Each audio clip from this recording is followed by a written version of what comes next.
paano ba kumuha ng original na CR at syempre yung duplicate na Certificate of Registration o CR. Mga kaibigan, ito yung mga ilang tanong sa atin ng mga kababayan natin, mga kaibigan natin, kung paano ba daw ang gagawin nila kasi nga nawala, nabasag, nasira, nasunog, o sabihin natin yung iba ay naanod na ng baha yung kanilang mga Certificate of Registration at yung kanilang nabili na second hand na motor. Ano yung dapat nilang gawin? Mga kaibigan, kung ikaw ang nakapangalan sa Certificate of Registration, ay kailangan mo munang kumuha ng affidavit of loss, syempre sa notaryo, para ikaw makakuha ng duplicate ng Certificate of Registration.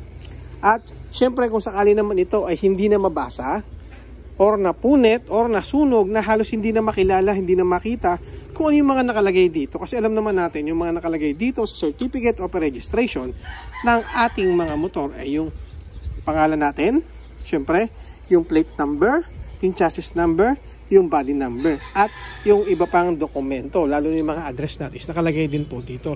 Ngayon, kung ganyan na nangyari na hindi na mabasa, pwede naman tayo ulit pumunta sa notaryo para kumuha ng affidavit of mutilation. Ito po yung nagpapatunay na yung inyong Certificate of Registration na hihingi na bago sa LTO ay hindi na po mabasa-basa. So tandaan nyo lagi, halos lahat ng kailangan natin sa LTO ay nadodoon din po sa notaryo, sa notary public. Marami po tayong mga notary public dyan. So iba't iba po yung presyo nila or depende pa rin kung saan lugar kayo meron.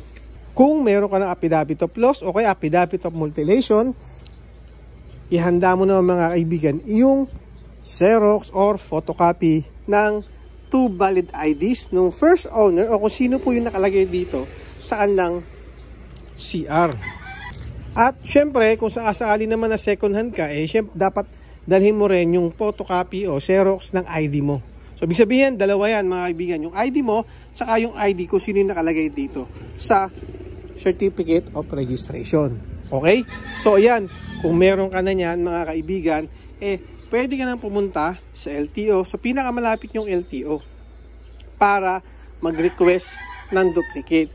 Pero minsan mga kaibigan, hindi agad-agad tayo nakakakuha kung hindi same region. Kasi minsan, mayroong mga LTO na kailangan mo pang kumuha ng CTC o yung confirmation na katunayan, ito po ay legit ang inyong Certificate of Registration. So, kailangan po rin yung mga kailangan mo pa rin magantay ng mga 2 to 3 weeks bago mo makuha yung CTC sa pagkuha ng bagong Certificate of Registration or duplicate ng CR.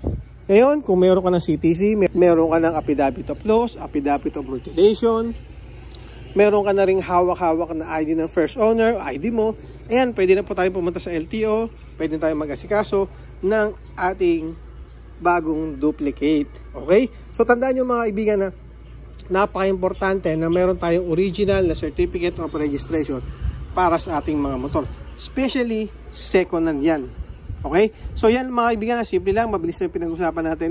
Ito yung mga ilang dapat natin tandaan kapag tayo ay magpapaduplicate or kukuha ulit tayo ng bagong Certificate of Registration. Kaya kayo mga kaibigan, kung bibili ka na second hand na motor at sinasabi nung first owner na nawala daw yan, kaya Xerox lamang yung kanyang hawak-hawak, edi pumunta kayo ng notaryo.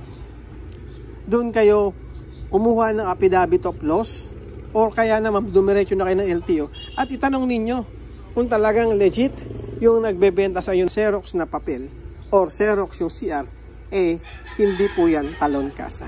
Okay, so maging maingat po tayo sa pagbili ng motor. Yun lang mga kaibigan, salamat, bye bye.